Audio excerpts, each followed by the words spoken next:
The story of Johann Reichhart is one of the darkest and most unsettling chapters of 20th century Europe. Known as Nazi Germany's most prolific executioner, Reichhart officially carried out around 3,000 executions during his career, 144 of them by beheading during the height of the Third Reich.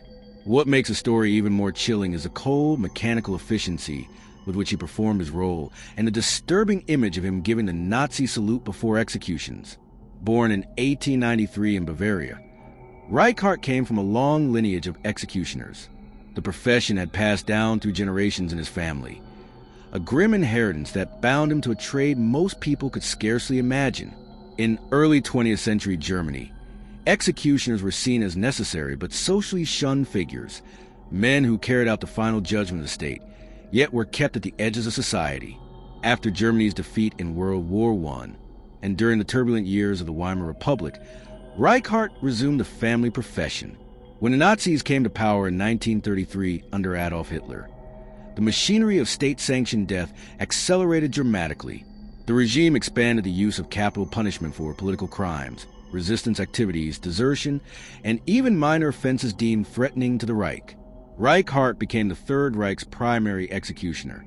Most of his executions were carried out using the guillotine, a method considered efficient and modern at the time. Unlike chaotic lynchings or firing squads, the guillotine represented cold bureaucracy. Victims were strapped into position, and within seconds, the blade fell. Reichhart reportedly prided himself on speed.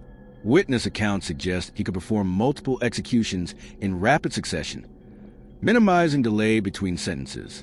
Among those executed were members of resistance groups, such as the White Rose, including Sophie Scholl and her brother Johann Scholl in 1943. They were young students who had dared to distribute anti-Nazi leaflets, calling for moral resistance against Hitler's regime. Their trial was swift. Their sentence was death, and Reichhart carried out within hours. The image of Reichhart giving the Nazi salute before executions symbolizes the fusion between personal obedience and ideological brutality. Whether driven by conviction, career survival, or emotional detachment, he functioned as an instrument of terror, transforming judicial murder into an assembly line procedure. Yet after World War II ended in 1945, the tables turned. Germany fell. The Nazi regime collapsed. Reichhart was arrested by Allied forces. In a grim twist of history, the Americans later used him to execute convicted Nazi war criminals. The same system he had served now forced him to execute its defeated leaders. He reportedly trained American personnel in more efficient methods of execution. Despite his cooperation, Reichhart's later life was marked by isolation and psychological decline.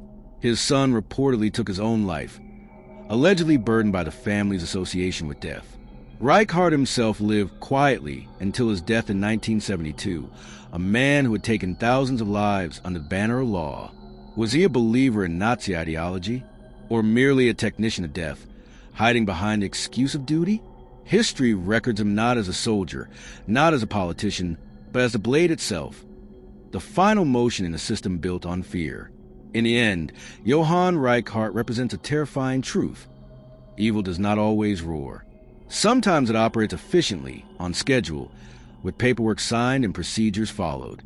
And sometimes, before the blade falls, there is a salute,